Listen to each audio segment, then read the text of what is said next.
నమస్కారం. తెలంగాణలో కమలం రోజు రోజుకి వికసిస్తూ ముందుకు పోతుంటే ఆంధ్రాలో అదే కమలం విలపిస్తూ ఉంటుందని ఆరోపణలు వస్తున్నాయి. దీనికి కారణం ఏంటి?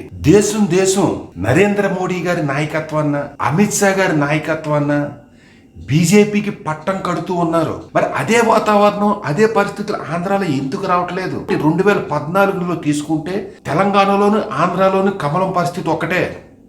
రెండు చోట్ల ఒకేసారి స్టార్ట్ అయింది. ఆ రెండు రాష్ట్రాల్లో కూడా ఒక బలమైన సామాజిక వర్గాలనే నమ్ముకుంది బీజేపీ. తెలంగాణలో మున్నూరు కాపులు, తదితర అణగారిన వర్గాలు అయితే, ఆంధ్రలో కాపు, తెలక, బలిజ, ఒంటరి, దళితులు, బీసీలు నమ్ముకుంది. అక్కడ ఎందుకు వికసిస్తుంది, ఇక్కడ ఎందుకు విలపిస్తుంది? ఒక నరేంద్ర మోడీ గారు, అమిత్ షా గారు ఒక సమిష్టి నాయకత్వంతో నార్త్ ఇండియాలో డబుల్ ఇంజిన్ బండి అనొచ్చు, లేదా సౌత్ ఇండియాలో జోడెద్దుల బండి అనొచ్చు.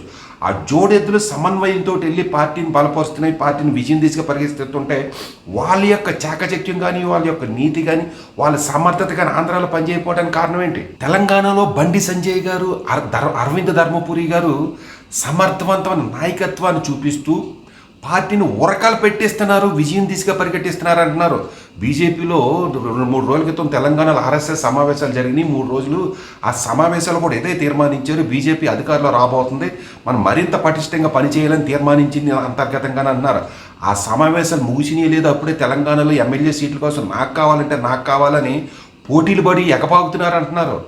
ఆంధ్రాలో పరిస్థితి ఏమైంది? బీజేపీ ఆఫీస్ ఎక్కేవాడు లేడు. కారణం ఏంటి? మరి ఇక్కడ కూడా కాపు సామాజిక వర్గానే నమ్ముకుంది బీజేపీ. ఇక్కడ కూడా కన్నా లక్ష్మీనారాయణ, అక్కడ అరవింద్ ధర్మపురి, బండి సంజయ్ ఎలాగ ఉన్నారు, ఇక్కడ కన్నా లక్ష్మీనారాయణ, సోమవీర్రాజు ఉన్నారు. ఎందుకు వీళ్ళిద్దరు ఎవరికి వారి ఏమైనా తీరగా ఉంటున్నారు? ఒక ఎత్తు ఎండకు లాగుతుంటే ఒక ఎందుకు నీడకి ఎందుకు లాగుతుంది?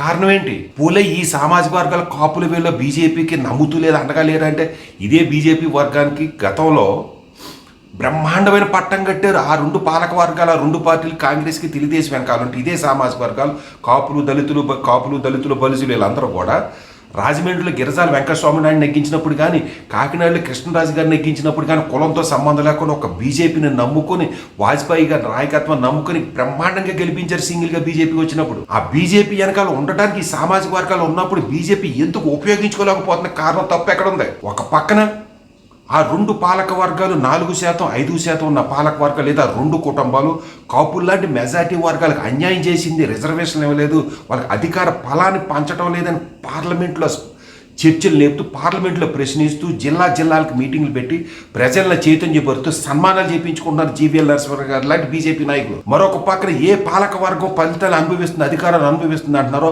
అదే పాలక వర్గాన్ని 3%, 4% ఉన్న పాలక వర్గాలకి రాష్ట్ర ఉన్నత పదవుల్ని, దేశ ఉన్నత పదవుల్ని కట్టబెడుతూ ఆ పాలక వర్గాలు భుజాన్ని వేసుకు తిరుగుతుంది. ఏంటి బీజేపీ ద్వంద్వ సిద్ధాంతం? ఆంధ్రాలో ఇంకొక పాలక వర్గం అధికారాన్ని అనుభవిస్తూ ఇంకొక పాలక వర్గంతో బహిరంగ మంతనాలు చేసుకుంటుంది, కానీ తెగదెంపులు చేసుకుని బయటికి రావట్లే.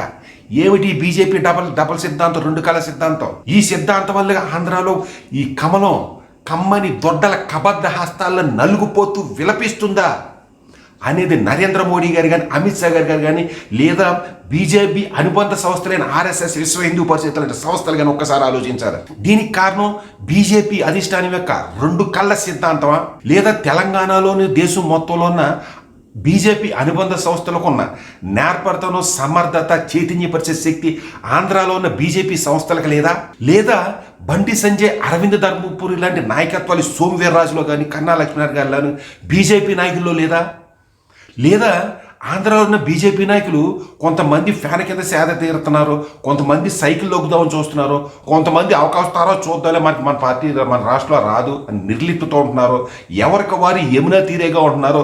ఇదే కారణమా? తప్పెవరిది? కారణం ఏంటి? బీజేపీలో కమలం విలపిస్తుంది అనేది నిజమా కాదా? విలిపించడానికి కారణాలేంటి? ఆలోచించండి. జై హింద్.